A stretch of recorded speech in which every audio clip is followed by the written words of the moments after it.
క్రీస్తునాథుని యందు ప్రియ సహోదరి సహోదరులారా, 18వ సామాన్య ఆదివార ధ్యానాంశానికి మీకు స్వాగతం.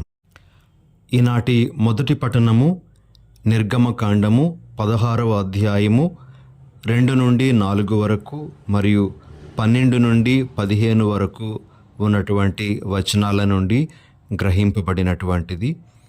మరి సువార్త పఠనము యోహాను సువార్త 6వ అధ్యాయము 24వ వచనము నుండి 35వ వచనం వరకు గ్రహింపబడినటువంటిది. ఈ రెండు పఠనాలలో మనకు ఆహారము యొక్క ప్రస్తావన అనేటువంటిది కనబడుతూ ఉంది. మొదటి పఠనంలో ఇజ్రాయేలీ ప్రజలు తమకు ఆహారం లేదని మోషే అహరోనుల మీద దేవుని మీద గొనుక్కోవడం అనేటువంటిది మనం గమనిస్తాం. ఇక సువార్త పఠనంలో 5 రొట్టెలు 2 చేపల అద్భుతాన్ని చూసినటువంటి ప్రజలు మరలా యేసును వెతుక్కుంటూ ఆయన దగ్గరకు వెళ్ళడం అనేటువంటిది మనం చూస్తూ ఉన్నాం. ప్రియ సహోదరి సహోదరులారా, మొదటిగా మనము ఈ 2 పఠనాల నుండి ప్రభు మనకిస్తున్నటువంటి ఒక 2 సందేశాలను స్వీకరించడానికి ప్రయత్నం చేద్దాం. మొదటి సందేశం ఏమిటి అంటే, ఇజ్రాయేలీ ప్రజలు ఆహారం కొరకు దేవుని యొక్క కార్యాలను మరిచిపోవడం అనేటువంటిది జరిగింది. వారికి ఆ ఎడారిలో ప్రయాణం చేసినప్పుడు ఆహార కొరత ఏర్పడింది. అది చాలా స్వాభావికంగా గమనించేటువంటి విషయమే. అయితే ఆహారం కొరకు వారు దేవుని యొక్క గొప్పదనాన్ని మర్చిపోయారు. దేవుడు వారిని బానిసత్వం నుండి విడుదల చేశారు, స్వతంత్రంలోనికి నడిపిస్తూ ఉన్నారు అనే విషయాన్ని మర్చిపోయారు. తమను బానిసత్వం నుండి విడిపించే క్రమంలో ఐగుప్తు దేశీయులకు వచ్చినటువంటి ఆ గొప్ప అరిష్టాల బారిన పడకుండా దేవుడు వారిని కాపాడారు అనేటువంటి విషయాన్ని వారు మర్చిపోయారు. ఎర్ర సముద్రాన్ని ప్రభు అద్భుతంగా దాటించారు అనే విషయాన్ని మర్చిపోయారు. ఆ తర్వాత ఐగుప్తు సైన్యాన్ని తమ కళ్ళ ముందే ప్రభు నాశనం చేశారు అనే విషయాన్ని వారు మర్చిపోయారు. ఇవన్నీ వారు మర్చిపోయి మరలా ఆహారం కోసం ప్రభువు మీద ఈ విధంగా నిందించడం మొదలుపెట్టారు. నిర్గమకాండము 16వ అధ్యాయము 3వ వచనం. ఇశ్రాయేలీయులు వారితో, మేము ఐగుప్తు దేశముననే యావే చేతిలో చచ్చినా బాగుగా ఉండేది. అచ్చట మాంస భాండముల దగ్గర కూర్చుండి రొట్టె విరుచుకొని కడుపారా భుజించితిమి. ఈ ఎడారిలో ఈ సమాజము నెల్లా ఆకలిచే మలమల మాటి చంపుటకు గాబోలు మీరు ఇద్దరు మమ్ము అక్కడి నుండి తోడ్కొని వచ్చి తిరి అనెను. ప్రియ సహోదరి సహోదరులారా, దేవుడు వారి యొక్క సనుగుడు విన్నారు.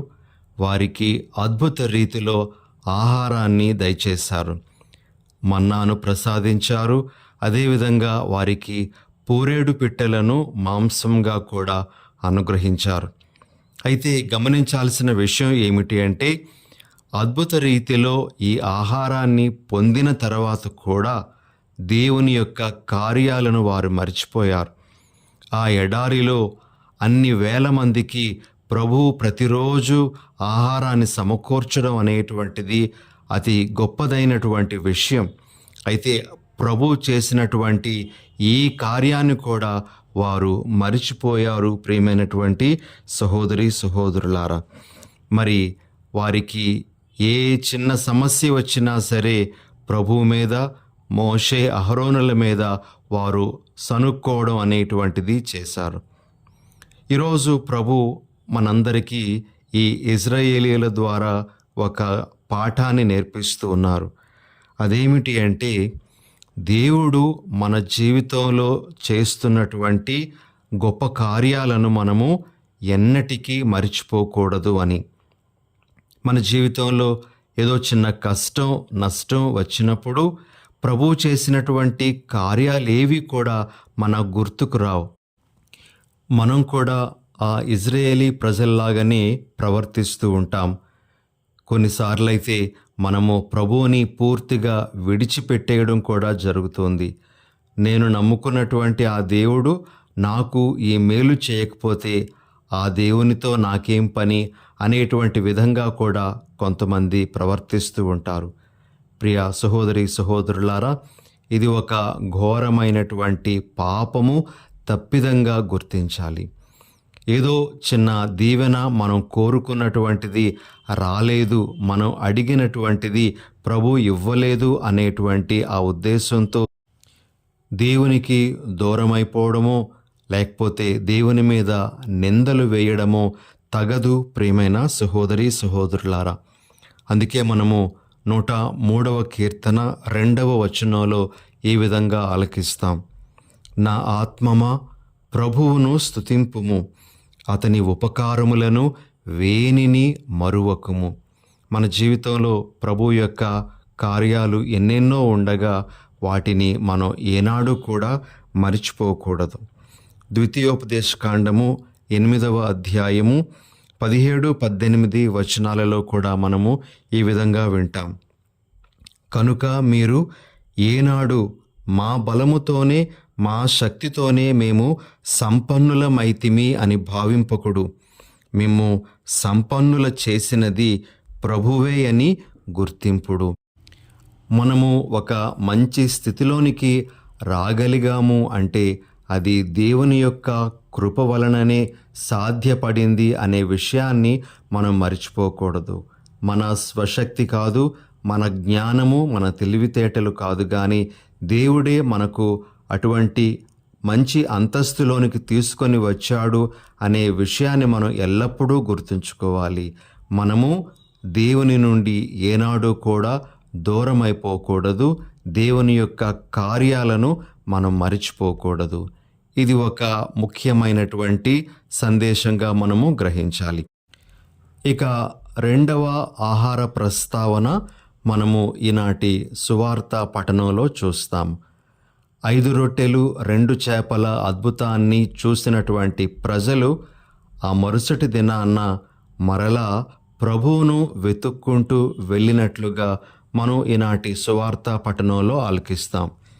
యోహాను సువార్త 6వ అధ్యాయము 24వ వచనంలో మనము ఈ విధంగా చదువుతాం. అక్కడ యేసు గాని శిష్యులు గాని లేకుండుటను చూచి వారు ఆయనను వెదకుచు పడవలపై కఫర్నాముకు పోయిరి. ప్రియ సహోదరి సహోదరులారా, తృప్తిగా భోజనం చేసినటువంటి ఆ ప్రజలు మరలా ప్రభు దగ్గరకు ఎందుకు వెళ్తూ ఉన్నారు అంటే మరలా ప్రభు వారికి ఆ ఆహారాన్ని పెడతారు, మరలా ఆ రొట్టెలను అనుగ్రహిస్తారు అనేటువంటి ఉద్దేశంతో. అందుకే ప్రభువు కూడా చాలా స్పష్టంగా వారితో ఈ విధంగా అంటూ ఉన్నారు. యోహాను సువార్త 6వ అధ్యాయము 26వ వచనంలో, మీరు రొట్టెలు తిని సంతృప్తులైనందున నన్ను వెదకుచున్నారు, నా అద్భుత చిహ్నములను చూచి కాదు అని మీతో నిశ్చయముగా చెప్పుచున్నాను. ఇక్కడ మనము గ్రహించాల్సినటువంటి విషయం ఏమిటి అంటే ఆ ప్రజలు ప్రభు దగ్గరకు వచ్చింది కేవలము భౌతికమైనటువంటి దానిని పొందడం కోసమే. ఆ అద్భుత చిహ్నం వారికి నేర్పించే విషయాన్ని వారు గ్రహించకుండా తమ యొక్క అజ్ఞానంలోనే ఉండిపోయారు. అందుకే ప్రభు వారిని హెచ్చరిస్తూ ఈ విధంగా వారితో మాట్లాడుతూ ఉన్నారు. అశాశ్వతమైన భోజనమునకై శ్రమింపవలదు, నిత్య జీవమును చేకూర్చు శాశ్వత జీవమునకై శ్రమింపుడు, మనుష్య కుమారుడు దానిని మీకు ప్రసాదించును. ప్రభు వారితో పరోక్షంగా మాట్లాడుతున్నటువంటి విషయం ఏమిటి అంటే మీరు అశాశ్వతమైనటువంటి దానికోసం, భౌతికమైన దానికోసం మాత్రమే వెతుకుతూ ఉన్నారు, కానీ మీరు నిత్యమైన దానికోసం వెదకండి, అది నేను మీకు అనుగ్రహిస్తాను అని ప్రభు తెలియజేస్తూ ఉన్నారు. ప్రియ సహోదరి సహోదరులారా, ఇక్కడ ప్రభు మనందరికీ నేర్పించే విషయం ఏమిటి అంటే మనము భౌతిక విషయాల గురించి మాత్రమే కాదు ప్రభువును సమీపించాల్సింది. మనము ప్రభువును ఇంకా శాశ్వతమైనటువంటి వాటి కోసం, ఆధ్యాత్మికమైనటువంటి వాటి కోసం మనము సమీపించాల్సి ఉంటుంది అని ప్రభు మనకు తెలియజేస్తూ ఉన్నారు. ఆహారం గురించినటువంటి ఆ ప్రస్తావన సందర్భంలో ప్రభు మనకు ఈ విధంగా సందేశాన్ని ఇస్తూ ఉన్నారు. అయితే ప్రియ సహోదరి సహోదరులారా, మనము శాశ్వతమైనటువంటి వాటి కోసం ప్రభువుని సంప్రదించాలి, ప్రభువును మనము కలుసుకోవాలి అని మనం చెప్పేటప్పుడు ఆ శాశ్వతమైనటువంటివి ఏమిటో మనము క్లుప్తంగా చూద్దాం. అది మొట్టమొదటిది దైవరాజ్యం. ప్రభు ఒక సందర్భంలో ఈ విధంగా అంటారు, మీరు మొదట ఆయన రాజ్యమును నీతిని వెదకండి, అప్పుడు అవన్నీ మీకు అనుగ్రహింపబడును అని. మత్తయి సువార్త 6వ అధ్యాయము 33వ వచనంలో. కాబట్టి శాశ్వతమైనటువంటిది మనము దైవరాజ్యం కొరకు ప్రభువుని సమీపించాలి. ఇక రెండవది మనము సమీపించాల్సింది దైవ సాన్నిధ్యం కోసం. మనము ఎల్లప్పుడూ దేవునిలో ఉండడం కోసం మనము ఆ ప్రభు దగ్గరకు వెళ్ళాలి అనేటువంటిది రెండవ శాశ్వతమైనటువంటి విషయం. ఇక మూడవది మనలో దైవ జీవనం ఎల్లప్పుడూ నెలకొని ఉండడం కొరకు మనము ఆ ప్రభు దగ్గరకు వెళ్ళాలి. కాబట్టి దైవరాజ్యం, దైవ సాన్నిధ్యం, దైవ జీవనం ఇవి శాశ్వతమైనటువంటి విషయాలు. వీటి కోసం మనం ప్రభు దగ్గరకు వెళ్ళాలి, కానీ కేవలము భౌతిక అవసరతలను తీర్చుకోవడానికి మాత్రమే కాదు అనే విషయాన్ని గ్రహించాలి. ప్రియ సహోదరి సహోదరులారా, ఈ లోకంలో జీవిస్తున్నప్పుడు భౌతిక విషయాలు అవసరమే. భౌతికమైనటువంటి కోరికలు మనకు ఎన్నెన్నో ఉంటాయి. అయితే మనము అవే శాశ్వతము అని అనుకోకూడదు. వాటిని దాటి మనము వెళ్ళగలగాలి అని ప్రభు ఈరోజు మనకు తెలియజేస్తూ ఉన్నారు. కాబట్టి ఈ రెండు విషయాలు ఆహార సందర్భంగా ప్రభు మనకు తెలియజేస్తున్నటువంటి విషయాలు. మొదటిది, మనము ఆహారం కొరకు లేదా భౌతిక విషయాల కొరకు దేవుని కార్యాలను మరిచిపోవడం అనేటువంటిది ఒకటైతే, రెండవది ఆహారం కొరకు లేదా భౌతిక విషయాల కొరకు మనము ఆధ్యాత్మికమైనటువంటివి, శాశ్వతమైనటువంటివి వదులుకోవడం అనేటువంటిది. ఈ రెండు ముఖ్యమైనటువంటి విషయాలు ప్రభు మనకు ముందు తెలియజేస్తూ ఉన్నారు. ఇక రెండవ ముఖ్యమైనటువంటి సందేశము ఈనాటి సువార్త పఠనం నుండి ప్రభు మనకు తెలియజేస్తూ ఉన్నారు. ప్రభు ఆ ప్రజలతో ఈ విధంగా అంటూ ఉన్నారు. యోహాను సువార్త 6వ అధ్యాయము 35వ వచనం.